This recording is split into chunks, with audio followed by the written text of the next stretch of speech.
You know, since this is kind of like a grindy section, is anybody in chat? Has any topics? Hit me with it. The topic. Just to think about. You know, when you're thinking, you're existing as your brain's software. So you can exist in many ways. You can choose what you exist as. Just take what I'm saying with a grain of salt. It's kind of like it's a perspective on daily experience, but you can exist, you can be what you choose to a limit.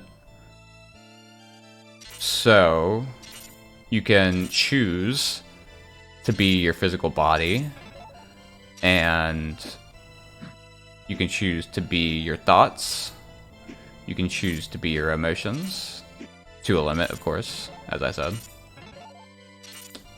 And the more realistic thing that most people are, you can work to be only one at a time, but that can be kind of difficult.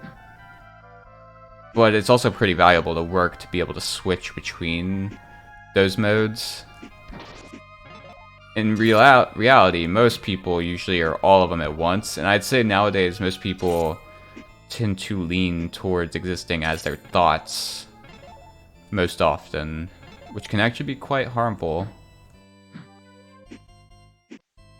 And I tend to lead that way sometimes, but I'm getting better when it comes to that. You can also sort of exist in this area where you are kind of more relating, you're existing more in a state of kind of like divine is what, I kind of don't like that word, but I kind of do like it.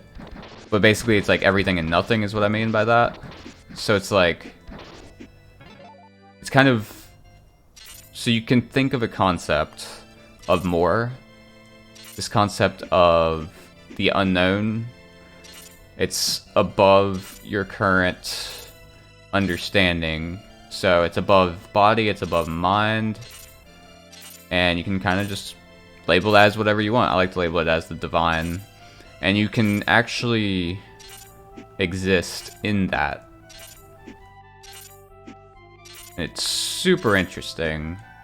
Kind of hard to get there. Especially being a creature with a mind. I mean, maybe only creatures with minds can do it. I don't know. But yeah, it's pretty interesting.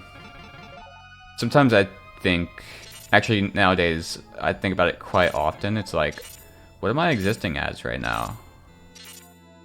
And oftentimes it's thoughts. But I aspire it to be the divine, really. I think that's what I aspire. But you also gotta remember, so you exist as this thing, but you can't change the fact that you're gonna be observing the self. That's where the limits are very held in stone. Well, not in stone, but... So it's like you got this piece of you that exists as something, and you have this piece of you that observes, which I see as kind of different. But I could be, as with anything, my mind can be changed. So yeah, that's just some thoughts. I do like to think about that feeling of existing as everything and nothing, or existing as the thing that's more. Like, I like to think about that because there's a lot there, and I don't understand a lot of it, and I want to understand more about it.